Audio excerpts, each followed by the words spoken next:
Voy a predicar la bendita y santa palabra del Señor en el tema que hemos intitulado Pasos para Redención. Pasos para Redención. Es la Semana Santa y nos hemos sentido halagados de predicar durante toda esta semana la palabra del Señor. Esta noche es Viernes Santo. Es viernes de devoción, o lo ha sido ya al concluir, de reflexión, de espiritualidad. Es un viernes de gratitud por el sacrificio expiatorio de Cristo en la cruz del Calvario.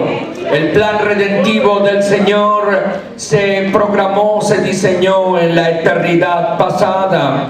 Hay en la palabra escrituras paralelas que nos indican de lo maravilloso que es este plan redentivo. Dios en su sabiduría humana indica al hombre en el canon bíblico para que ponga cierta congruencia en la escritura que es maravillosa.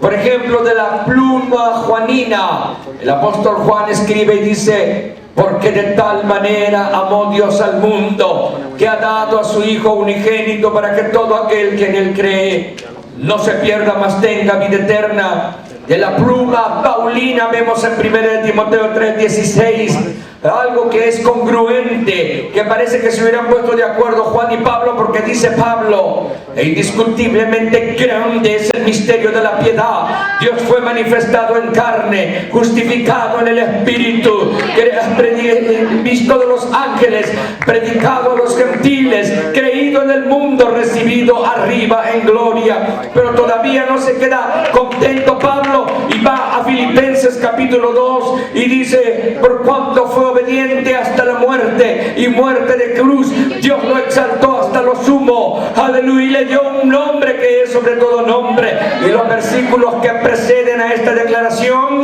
el apóstol Pablo dice: se despojó a sí mismo, tomando forma de siervo, hecho semejante a los hombres, y fue a la cruz del Calvario. A mí me emociona hablar sobre esta verdad maravillosa del sacrificio de Jesús. Jesucristo es Señor para gloria de Dios Padre. El tema pasos para redención. Pasos es comprensible. No hay ninguna dificultad entendiendo la palabra pasos. Pero la palabra redención es muy teológica e infiere algo que pertenecía antes a alguien que fue usurpado, y luego la persona que era dueña de eso regresa para comprar y redimir aquello que le han usurpado. Dios puso el planeta Tierra, Dios puso a Adán y Eva, Dios le dio libre albedrío, pero vino el diablo para engañar la humanidad y turbó la mente de Adán, lo hizo caer de la gracia, y Dios en su plan redentivo dijo: no se va a quedar así, porque Dios creó al hombre a su imagen y semejanza, y dijo: yo lo voy a volver a agarrar, yo lo voy a volver a comprar. Es como si usted hubiera perdido un objeto, o alguien se lo obsequió a usted y luego lo roban. Usted tenía eso y lo mira usted en un pawn shop y usted va a una tienda de comprar cosas que se han dado, y usted redime eso y lo vuelve a comprar, y se convierte ese objeto doblemente suyo. El plan redentivo de Dios era, aleluya, quitar de las manos de Satanás lo que él había usurpado y darle, aleluya, a la humanidad una oportunidad de redención, quitar la esclavitud del enemigo para hacerlo libre al hombre por medio de la sangre del Cordero. Alguien dígame. Y entonces en esta noche hablamos pasos para redención. Y es algo que me conmueve, porque la primera inferencia es el paso de encarnación.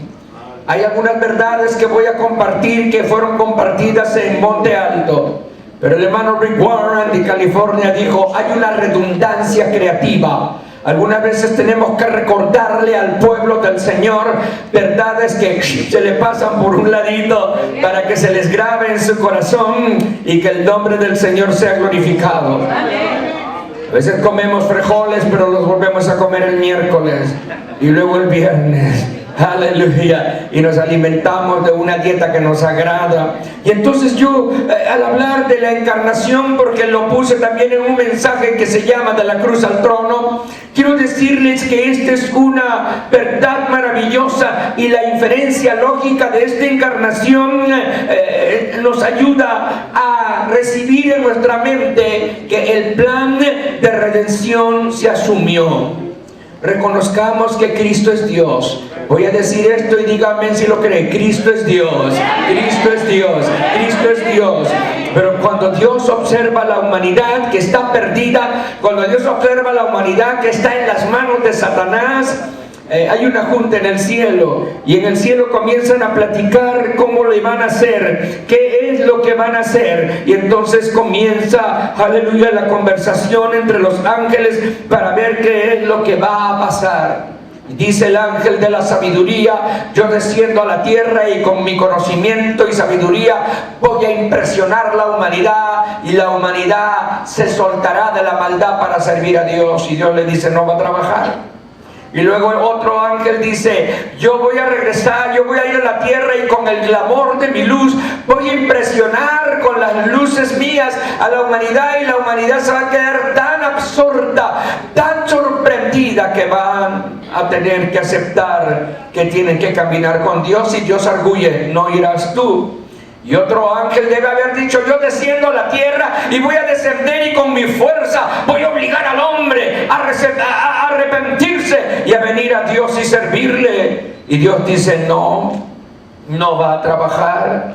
Pero de repente se levantan en esa junta un personaje llamado Jesús y dice: yo voy a descender a la tierra, yo desciendo, y yo voy a usar un arma que se llama el amor, y cuando yo descienda yo me voy a convertir con el hombre, me voy a identificar con el hombre, voy a comer con el hombre, voy a llorar con el hombre, voy a caminar con el hombre, voy a abrazar al hombre, voy a tener amistad con el hombre, le voy a predicar al hombre, le voy a enseñar al hombre del amor de Dios, y luego voy a ir a la cruz del Calvario y voy a morir por sus pecados, voy a entregar mi vida para que el hombre sea redimido. Y el Padre dice: desciende, desciende, desciende, desciende. Y el Señor viene a este mundo para convertirse en el Hijo del Hombre. Y esta no es una asunción de carácter especulativo, esto es bíblico, porque cuando Jesús discutía con los fariseos y los escribas, les decía: ustedes de vuestro padre el diablo son mentirosos, porque hay fariseos. Pero quiero decirles que yo vine a este mundo para hacer la voluntad de mi Padre. Y allí en Juan capítulo 17 dice: ahora pues, Padre, glorifícame tú al lado tuyo con aquella gloria que tuve contigo antes que el mundo fuese. Y luego le dice a los fariseos: ciertamente, aleluya, si vuestro Padre fuera Dios, me amarías, ciertamente me amaría, porque yo soy de Dios, decía Jesucristo. Yo he salido de Dios, aleluya, yo he venido porque Dios me mandó, yo no vine por mí mismo. Juan capítulo 8, Él me envió a este mundo. Y qué maravilloso es considerar esta verdad. Yo menciono de vez en cuando una ilustración que me fascina, es un poquito redundante, pero gócese otra vez si es que ya la escuchó. La famosa ilustración de los astronautas americanos llegando a la luna en julio del 69. La famosa palabra del presidente Nixon, que dijo: este es el día más grande de la historia de la humanidad, en que 3 americanos de nuestra nación lleguen a la luna y regresen a salvo a la tierra. Y todo el mundo aplaudía y todo el mundo estaba con el presidente, hasta que se levantó el doctor Billy Graham, el famoso evangelista americano, y dijo: se equivocó el presidente de los Estados Unidos, porque I feel his presence, yo siento su presencia, porque el día más grande de la historia de la humanidad no es el día en que 3 hombres fueron a la luna y regresaron. El día más grande de la historia de la humanidad es el día que Cristo, el Hijo de Dios, descendió del cielo para venir a redimir al hombre. Ese es el día más grande de la historia de la humanidad. Y yo estoy de acuerdo con el hermano Billy Graham, que todavía vive y está con nosotros en este mundo. La encarnación es una de las doctrinas más preciosas de la Biblia y es el primer paso de nuestra redención. Si no creemos que el Hijo de Dios vino y se encarnó en este mundo, si no lo aceptamos, entonces tenemos el espíritu del anticristo. Dice la Biblia, el que no confiesa que Jesucristo es venido en carne, el tal es el espíritu del anticristo. Y entonces la razón de la encarnación sufre esta explicación teológica. Ahora yo sé que aquí tienen buenos maestros, al pastor Rosalío, la pastora Alicia, les enseñan la palabra del Señor.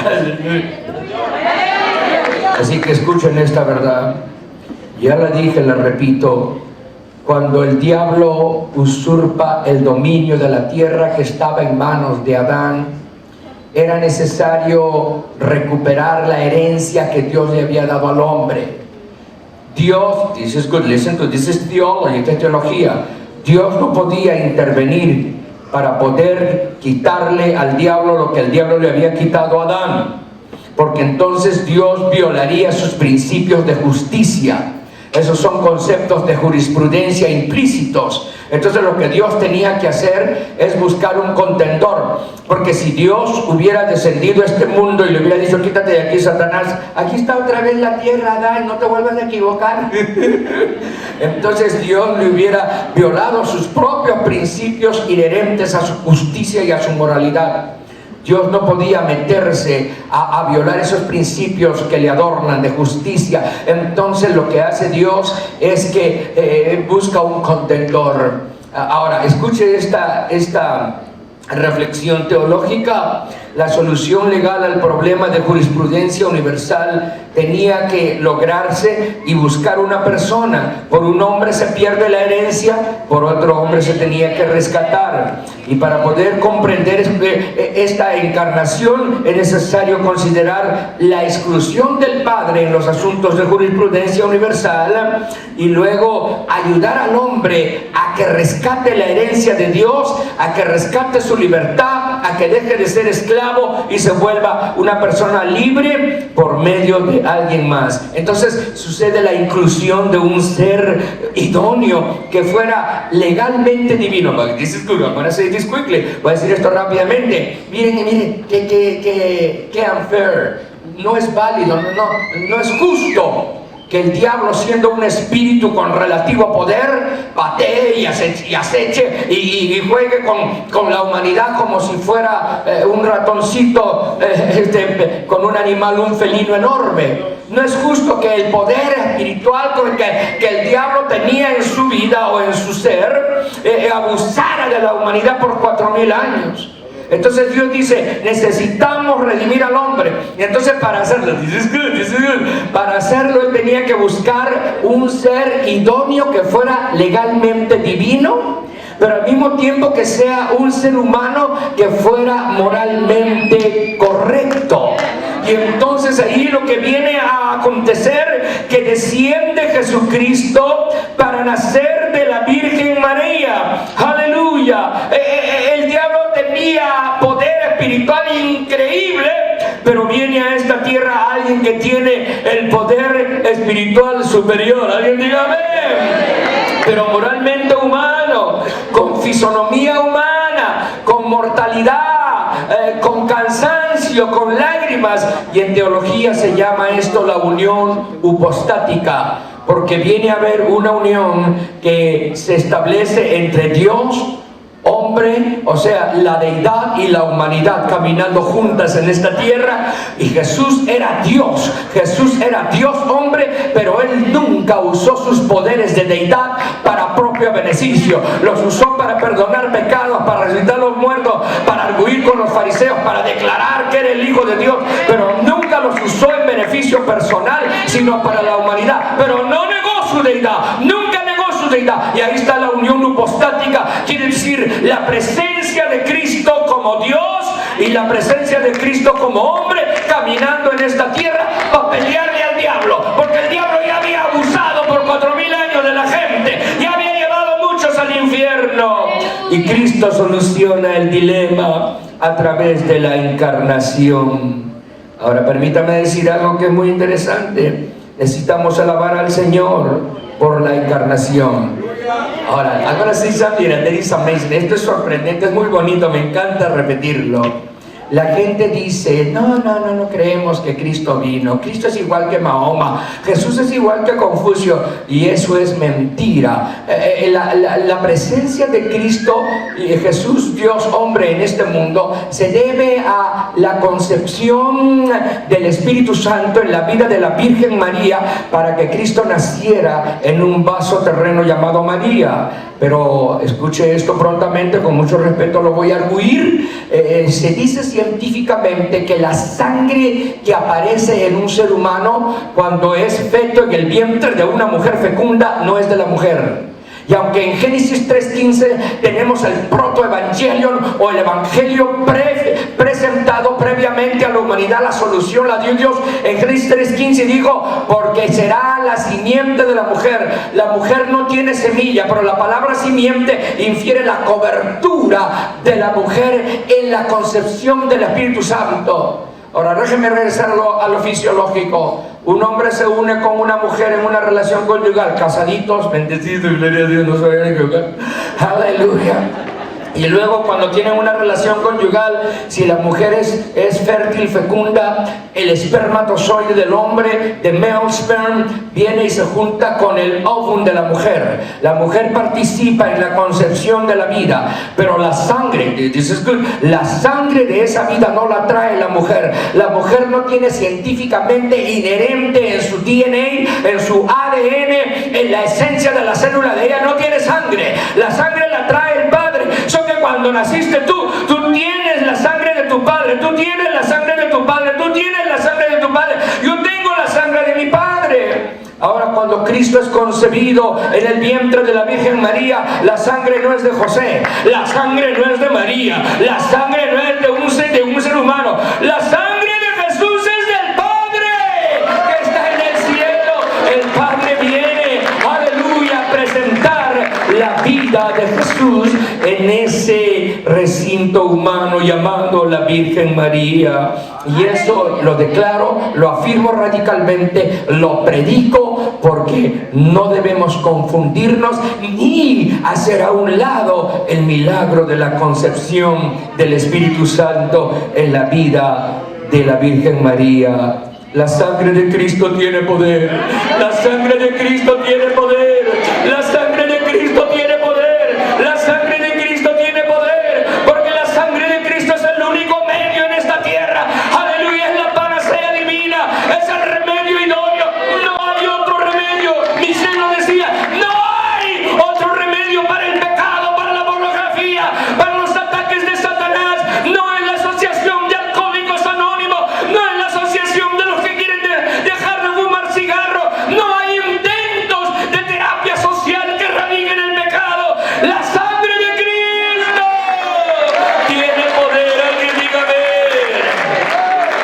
Y es necesario entender que porque vino del Padre, esa sangre es idónea.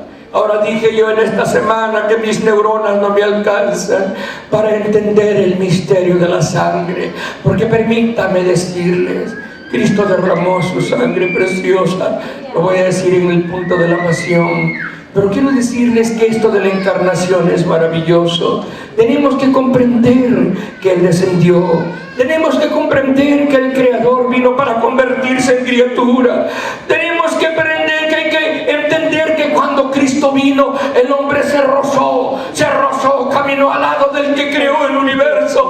Tenemos que entender que el hombre vivió al lado de aquel que ordena las estrellas, junta los grupos estelares, los cuasares, las constelaciones de galaxias. Tenemos que entender que el hombre caminó al lado del que llama al macrocosmos, que es el cosmos enorme, y también llama al microcosmos, que es el pedacito de nieve y el grano de mostaza. Tenemos que entender que el hombre se rozó con aquel que le da la extensión a las nubes, conoce el sonido estrepitoso de la morada de las nubes, hace que descienda la lluvia, hace que descienda la nieve. Tenemos que entender que cuando Cristo vino y se humanizó, se encarnó, aleluya, Él vino para caminar con el hombre, para llorar hombre para que el hombre pudiera derramar sus lágrimas y saber que hay un Cristo que le entiende, para poder aceptar el rechazo y la injuria y el desprecio,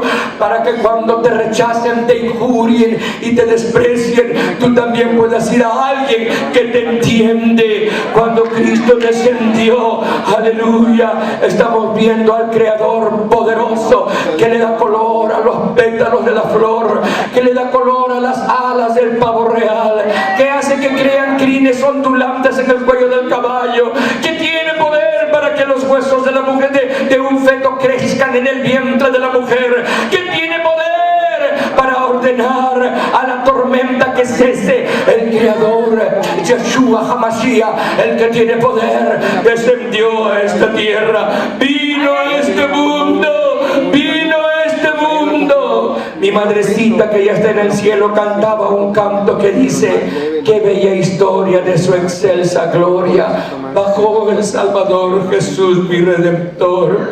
El Rey de Gloria vino a salvarme y a revelarme al Dios de amor. Y decía mi madre: oh, cuánto le amo y fiel le adoro. Él es mi vida, mi Redentor. El Rey de Gloria vino a salvarme y a revelarme al Dios. También canto aleluya a su nombre. Y es necesario que comprendamos que Él se encarnó. Qué maravilloso, qué lindo. Y cuando Él se dice: listen to this, follow me, coman, ilústrense, bendíganse en este Viernes Santo. Sino que cuando Él se encarna y el diablo se da cuenta, se enojó el diablo. El diablo puede hacer rabietas, pero Cristo tiene más poder. Y lo que hace el diablo es: dice, voy a matar a todos los niños de 2 años para abajo. Desde el principio, cuando Cristo nace en Belén de Judea. Y luego después Cristo es protegido, se va a Egipto con José y María, pero cuando Él inicia su ministerio, después de ser bautizado con Juan el Bautista, this is good, 2 minutes, listen, this is good. Cuando es bautizado por Juan el Bautista, sale después de 40 días y 40 noches del desierto de haber orado y ayunado, y viene el diablo para atacarlo. El diablo lo vino a atacar, Mateo capítulo 4. Entonces vienen 3 ataques. El primer ataque es el ataque físico. Le pega en el estómago, le pega en el pie y le pega en la rodilla. Le dice: si eres hijo de Dios, haz de que estas piedras se conviertan en pan. Porque sabía que traía un poquito de hambre. Se imaginan un pan calientito con sus aceitunitas y su cebollita, después de haber ayunado 40 días, y probablemente si era tentación. Pero el Señor sabía que era un ataque del enemigo, aleluya, y le dice: no que estaba en contra que el hombre comiera, pero le dice al enemigo: aleluya, escrito está, no solo de pan vivirá el hombre, mas de toda palabra que sale de la boca de Dios. En el cuadrilátero de las edades empieza el problema. El diablo se acomoda y le sigue atacando, y le dijo: aviéntate de aquí, que la palabra de Dios dice que enviará a alguien que agarre que tu pie no tropiece en piedra. Jesús le dice: escrito está, no tentarás al Señor tu Dios. Y luego lo lleva y le enseña al mundo y toda su gloria, y le dijo: todo esto te daré si postrado me adorares. Aleluya. Había una novela que se llamaba La Usurpadora. Yo no la vi.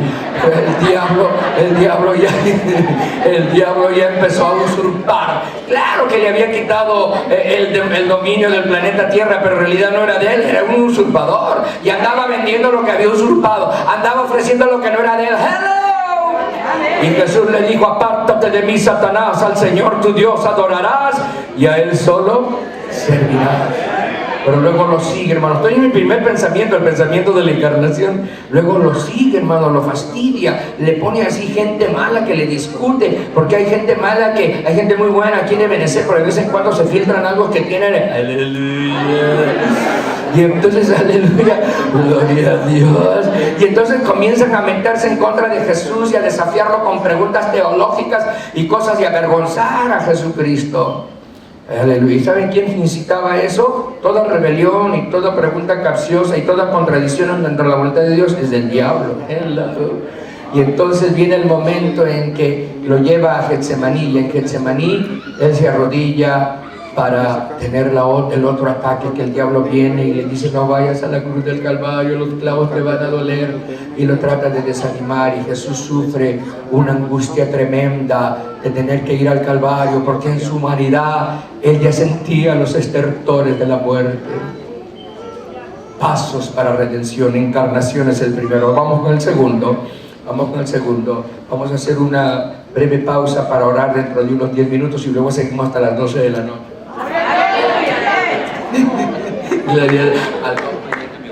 Gloria al Señor. Pero viene el segundo pensamiento de este mensaje. ¿Cuál es el otro paso de redención? El primero es encarnación. El segundo se llama pasión. Digan pasión.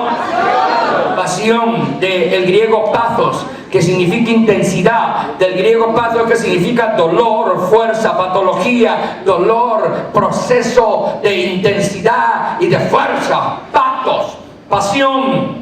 Y entonces viene lo que le llamamos, y se ha dicho a través de las edades aquí en América, alrededor del mundo, en México, la pasión de nuestro Señor Jesucristo se inicia con la traición. This is good, listen to this.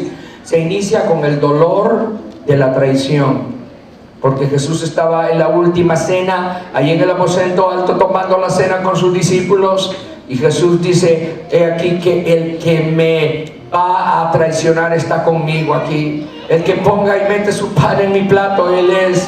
Y ahí en Mateo capítulo, por ahí está en los últimos capítulos de Mateo, Él encara a su traidor, y Judas se atreve a decirle: ¿soy yo, Señor? Y el Señor Jesucristo le dice: tú lo has dicho.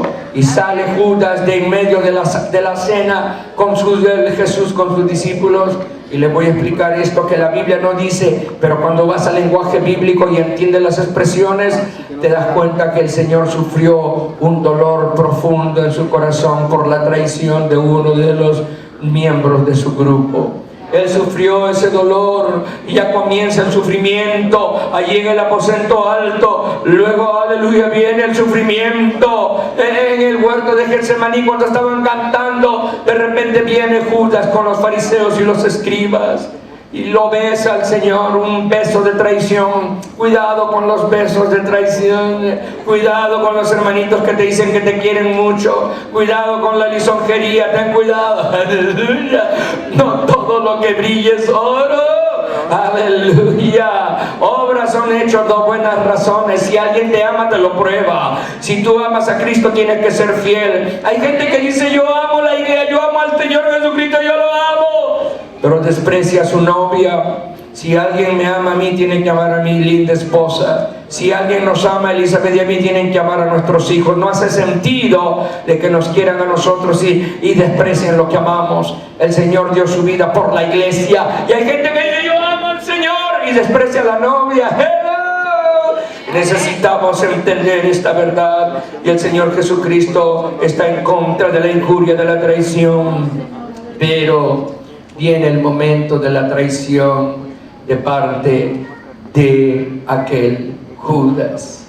Llegan allí cuando Cristo le dijo: amigo, ¿a qué has venido? Se caen en el jardín ahí donde estaba el Señor con sus discípulos, porque la palabra del Señor conllevaba una autoridad llena del Espíritu de Dios. Y cogen a Jesucristo, los discípulos comienzan: síganme un momentito, comienzan a correr asustados, se van. Aquellos que habían caminado con el Señor por 3 años se espantan y dejan al Señor solo, y el Señor es llevado por la turba, por los fariseos y escribas y los soldados, a un juicio. Era anoche, el jueves, que pasó eso en la historia cronológica. Y el Señor es llevado a un juicio que es burlesco e infame. Quieren encontrar culpa en el Señor, pero el Señor no tenía culpa, aleluya. Quieren encontrar mancha en el Señor, pero Él era inmaculado. Alguien alabe, aleluya. Y entonces los fariseos y los escribas, de acuerdo al Torá, a la ley judaica, sabían ellos que aquel que se declaraba Dios cometía blasfemia. Entonces le buscan por aquí y le dicen: ¿tú dices que eres hijo de Dios? Sí soy. Hello. Ya ve, ya cometió blasfemia. A ver que lo diga otra vez. Y lo comienzan a provocar hasta que el príncipe de los sacerdotes declara que es aleluya, es justo de muerte, es candidato a morir por haber blasfemado. Pero esa es una injuria, ese es un juicio burlesco, porque Jesús no mentía. Él era el Hijo de Dios, Él es el Hijo de Dios y Él será el Hijo de Dios. ¡A su nombre! Aleluya. Y lo llevan de aquí para allá. Aleluya, lo injurian, lo golpean, lo empujan. Aleluya, no tiene ningún respeto para mi Cristo. Y quiero decirles en esta hora que Él comienza el suplicio que lo lleva hasta la cruz del Calvario. No se vayan, síganme. Se los voy a describir en mis palabras. Y yo estaba orando en esta tarde y mi esposa, y no podíamos. Yo le decía a mi hijita: esto es lo que voy a decirle a la iglesia en cuanto a la pasión de Jesús. Y en realidad sí es una descripción que compunge, es algo que nos toca en lo más profundo de nuestro ser, porque la pasión de Jesucristo no es juego. Yo no estoy de acuerdo con la gente en el mundo que escoge la Semana Santa para no pecar, para no comer carne, bacalao y estas cosas, pero se acaba después del domingo de resurrección y regresan al licor, regresan al pecado, regresan a la pornografía, regresan con Satanás.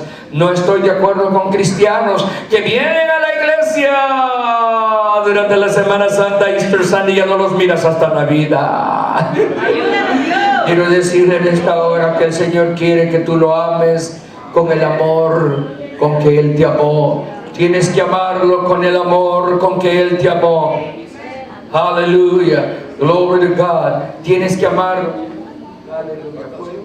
Aleluya. Vamos en esta hora a hacer un llamado a miles de personas. Voy a hacer una breve pausa en mi presentación. Quiero que inclinen su rostro y voy a orar, porque hay miles de personas que están escuchando esta palabra. Y quiero decirle, amigo que me escucha en diferentes lugares del mundo, especialmente alrededor de Westlaco, aleluya, donde las ondas etéreas de esta estación están llegando, donde la palabra del Señor es propagada. Acepta a Cristo como tu Salvador. Recíbelo en el perdón de tus pecados. Ninguna religión podrá cambiar tu ser. La sangre de Jesús solo lo puede hacer. Recíbele. La sangre de Cristo erradica todo pecado, toda maldad, todo ataque del diablo a tu vida para que te lleve al infierno. La sangre de Cristo tiene poder. Si tú estás escuchando esta palabra predicada este Viernes Santo y puedes detenerte un ratito en tu automóvil, si estás en una cárcel, en un nursing home, si estás en un parque, si estás en un lugar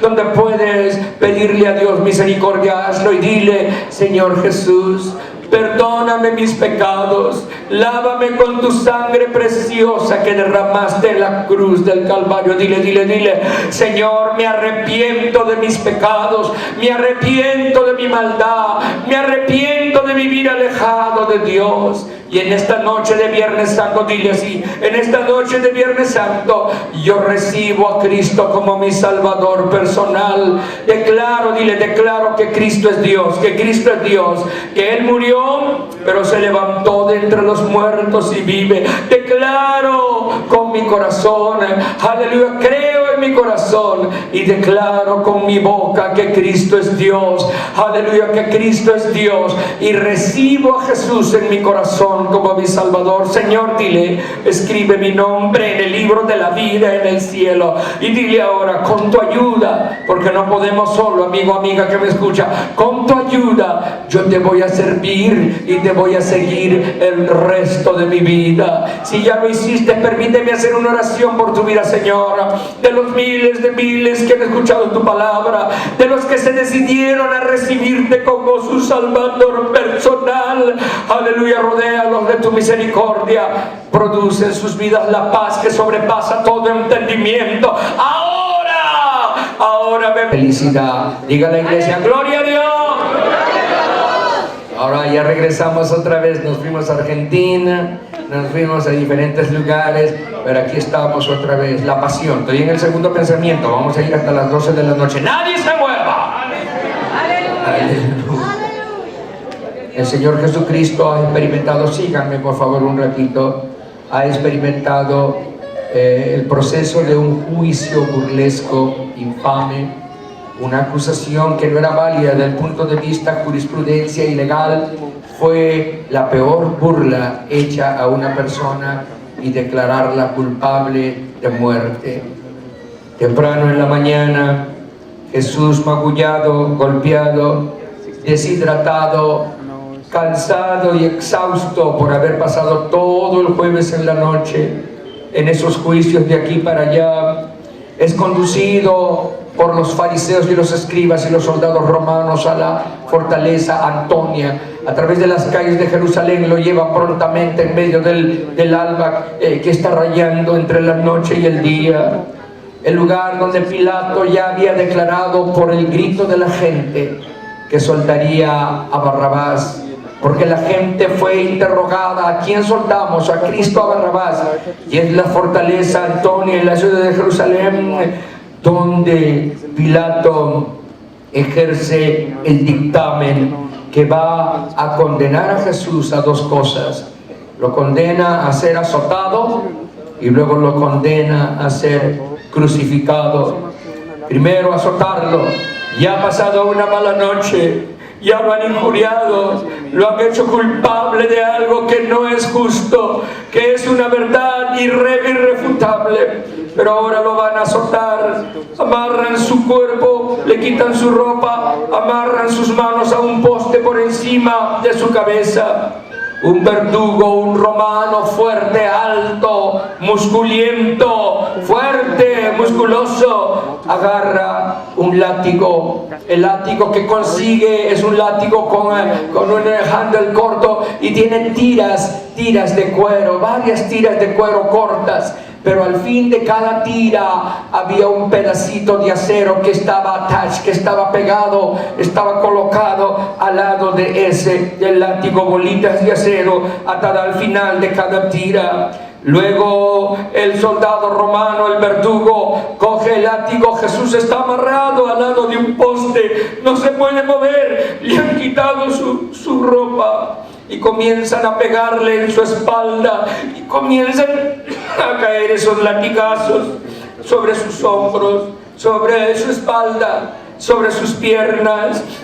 Al continuar esos latigazos, aquellos latigazos cortan poquito la piel, pero eran 39 azotes, hermanos, y comienzan a pegarle al Señor sin piedad. Ese verdugo le pega y le pega hasta que aquellos latigales, aquel flagelo penetra las capas subcutáneas de la piel de Jesús, y comienzan a hacer huellas y siguen los latigazos hasta que el látigo comienza a pegarle en las venas y en los vasos sanguíneos de sus músculos, y se produce una hemorragia. Toda la espalda se convierte en una masa horrible de tejidos sangrientos y desgarrados. La espalda de Jesús está en tiras, llena de sangre, aleluya, y el Señor está sufriendo el suplicio en su cuerpo. Y entonces se está cumpliendo proféticamente lo que el profeta Isaías dice: mas el herido fue por nuestras rebeliones, molido por nuestros pecados, el castigo de nuestra paz fue sobre él, y por su llaga somos nosotros curados. Aleluya, por su llaga somos nosotros curados. El suplicio de Jesús tenía un propósito eterno, para que usted y yo fuéramos sanos. Y entonces necesitamos entender esta verdad maravillosa. Acababa de concluir el culto. Yo estaba en mi oficina en Dallas hace algunos años, y me llaman porque la gente saliendo del culto había descuidado a un niño de 7 años, 7, 8 años. El niño cruzó la calle y vino un carro a 40 millas por hora, lo levantó en el aire y lo tiró contra el pavimento y se fue. No se paró.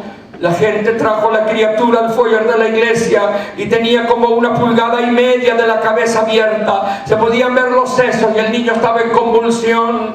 Me llamaron a mí, acababa de predicar. Yo corrí al foyer, me tiré sobre la alfombra, puse mis manos sobre esa criatura, reprendí el espíritu de muerte y hablé: por tus llagas él es sano, por tus llagas es curado, por tus llagas hay poder, por tus llagas toca a esta criatura, Señor. Cogieron a la criatura, vino la ambulancia, se lo llevaron al hospital Parkland. Yo iba en el carro con Elizabeth rumbo a mi casa, orando que Dios tuviera misericordia de la vida de esa criatura, porque se le había abierto la cabeza. Yo podía meter mi dedo en esa hendidura. Cuando llegó a la casa y entro a mi casa preocupado por esa familia de nuestra iglesia, suena el teléfono. A gritos gritaba la gente, a gritos decía: pastor, milagro, pastor, milagro. Cuando llegó la ambulancia al hospital, aleluya, el corte de la cabeza de mi hijo se había cerrado y estaba completamente sano por el poder de Dios. Por sus llagas fuimos nosotros curados. Yo no sé si has venido con una dolencia, yo no sé si hay un problema en tu cuerpo físico, pero este Viernes Santo queremos orar para que el Señor te sane. Yo oré anoche y el Señor me mostró el altar de esta noche. Así va a ser, escúchenlo. Los que no quieran se van, no hay problema. Al cabo ya me voy, I love you. Even if you don't buy my book. Queremos todas las damas de ese lado hasta ese lado en una sola línea. No se arrodille nadie. Se van a parar, todavía falta 1 hora del mensaje. Se van a parar allí y luego los varones se van a parar atrás. Y los pastores y yo y mi esposa queremos poner el aceite de la unción sobre su frente, para que el poder de la resurrección, que es el Espíritu Santo, te bendiga y que tú no te apartes del camino. En otras palabras, antes que yo me vaya a mi casa, yo quiero ser de bendición para que tu vida continúe siendo una vida estable. Aleluya. Ustedes que han venido a Ebenecer en esta noche son dignos de encomio. Ustedes dijeron: voy a escuchar la palabra de Dios, y Dios tiene una bendición para tu vida. ¿Cuántos la quieren? Y entonces, aleluya, el Señor Jesucristo está siendo martirizado. Aleluya, la sangre de Cristo tiene poder. Por sus llagas fuimos nosotros curados. ¿Cuántos dicen amén? Y entonces cuando dices, ahora sí lo voy a mencionar, escuche con atención, escuche con reverencia. La intención del mundo es de minimizar, subestimar eso que se llama la sangre de Cristo. Hermanos, deben ser Hueslaco. Yo no comprendo ese misterio. Yo no lo comprendo. Ahora escuchen esto: la sangre fue derramada. Pero ¿cómo es posible que luego la Biblia dice que el Señor se presenta como nuestro sumo sacerdote en el cielo, presentando la sangre de Él? Aleluya, para que se cumpla la redención de la humanidad. No solamente eso, aquí viene una especulación dogmática. La sangre que es aceptada en el lugar santísimo del cielo por Dios, la Biblia dice en Hebreos que presentó su sangre. Aleluya, quiere decir que la sangre que Él derramó no se quedó en la tierra. De alguna manera sobrenatural fue levantada y convergente en un lebrillo, en una cosa. No se perdió. La sangre de Cristo no se perdió. La sangre de Cristo tiene poder. La sangre de Cristo está viva. La sangre de Cristo no se corrompe. La sangre de Cristo es maravillosa. La sangre de Cristo es santificadora. ¡Alguien diga amén! Entonces esa sangre derramada tiene poder. Ahora, yo creo que me pasaría una media hora o 1 hora tratando de argumentar e intercambiar conceptos teológicos. ¿Por qué tenemos que clamar a la sangre? Yo no creo en clamar a la sangre, es un negocio. Pero el punto es que la sangre es el medio redentivo con el cual Jesucristo derrotó a Satanás. En el desierto de Judea lo derrotó con la palabra: escrito está, escrito está, escrito está. En el huerto de Getsemaní lo tumbó con la oración. A cada rato venía el enemigo y después lloró, dijo: Padre, haz que pase de mí este vaso, pero que no se haga mi voluntad, sino la tuya. Lo venció al enemigo que lo quería desanimar. Es más, estaba tan cansado y tan exhausto que gruesas gotas de sudor como de sangre caían de sus sienes. Y allá en el cielo lo vieron, y Dios inmediatamente mandó un ángel a la velocidad de la luz al huerto de Getsemaní en Jerusalén para fortalecerle, porque el Señor ya desmayaba. Quiero decirte, pero él venció. Ahora, ¿cuál es el arma? ¡Ay, ay, ay! ¡Aleluya! ¿Cuál es el arma que el Señor usa para vencer al diablo en la cruz del Calvario? El arma que el Señor usa para vencer al enemigo en la cruz del Calvario es su sangre preciosa, su sangre preciosa, su sangre preciosa. Levanta tu mano y di gracias, Señor, por tu sangre preciosa. Dígalo, dígalo, dígalo. Gracias, Señor, por tu sangre preciosa. Y cuando él ya está allí, aleluya, continúan los azotes, lo llevan hasta la cruz del Calvario, lo colocan sobre el madero, clavan sus benditas manos, clavan sus benditos empeines, y luego de golpe ponen la cruz en el hueco, en el Gólgota, y el cuerpo de Cristo se estremece, y Cristo está ya para morir. Aleluya, en medio de ese dolor, él siente los estertores de la muerte, pero él no se desanima, sino que de la cruz del Calvario, en medio de ese dolor excruciante, la cruz expuesta en la tierra, aleluya, el dolor, los calambres obligaban al Señor, porque como él estaba así, y entonces cuando él se bajaba, entonces se cerraban sus pulmones y se podía asfixiar. Entonces al subir había un desgarramiento de sus coyunturas, y él sentía los estertores de la muerte, él sentía el dolor que él estaba experimentando en la cruz del Calvario. Pero es en medio de la cruz que él dice: Padre, perdónalos, porque no saben lo que hacen. De cierto te digo, hoy estarás conmigo en el paraíso. Mujer, ahí tu hijo, ahí tu madre. Dios mío, ¿por qué me has desamparado? Si tengo. Y luego dice: consumado es. Pero ya casi no podía, porque el dolor era tremendo, la angustia era tremenda. Y lo que hace es que él inclina su rostro, y su último suspiro salen las palabras: Padre, en tu mano encomiendo mi espíritu. Escuche esto. Aquí en los Estados Unidos tenemos la costumbre, al menos yo lo practiqué por un tiempo.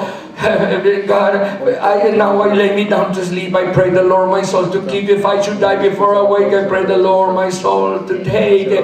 Mi padre nos hacía orar antes de dormir. En la tradición judaica, escuche esto, en la tradición rabínica de los judíos del antaño, cuando un niño se iba a dormir, esta era la oración que un niño le hacía a su padre: Padre, en tus manos encomiendo mi espíritu. Y hermanos, ¿por qué esto al terminar el Señor? Porque cuando una persona muere, los espíritus de Satanás, los demonios, están prestos para querer arrancar ese espíritu, esa alma, y afectar la transición de esa persona hacia el cielo. Hello. Es un asunto un poquito profundo desde el punto metafísico, en lo que significa the spiritual realm, but it's very dangerous. So a pastor always is next to the bed of a dying person, helping, praying, que vengan los ángeles y que lleven a esa persona a la presencia del Señor. Déjenme decirle prontamente, concluyo en breves minutos, pero mi madre allá en Virginia estaba muy grave. Llevaba ya 10 días y había dicho a Luisa, mi hermanita: ya quiero irme con el Señor. 82 años la hermana Albertina, pero no moría y estaba en angustia.